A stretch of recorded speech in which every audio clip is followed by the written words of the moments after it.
আপোনালোকে চাই আছে ISL 2024-25 পইণ্টছ টেবুল। এই পইণ্টছ টেবুলখন লাষ্ট আপডেট কৰা হৈছে 28 ফেব্ৰুৱাৰী তাৰিখে।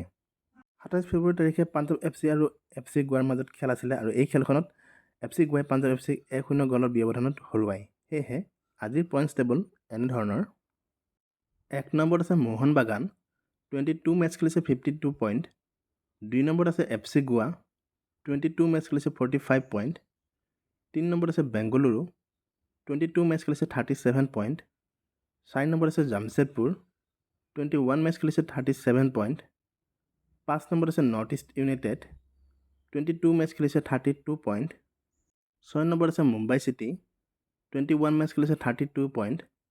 7 নম্বৰত আছে উৰিষ্যা, 22 মেচ খেলিছে 29 পইণ্ট। 8 নম্বৰত আছে ইষ্ট বেংগল, 22 মেচ খেলিছে 27 পইণ্ট। 9 নম্বৰত আছে কেৰালা ব্লাষ্টাৰ্ছ, 21 মেচ খেলিছে 24 পইণ্ট। 10 নম্বৰত আছে চেন্নাইন FC, 22 মেচ খেলিছে 24 পইণ্ট। 11 নম্বৰত আছে পাঞ্জাৱ FC, 22 মেচ খেলিছে 24 পইণ্ট।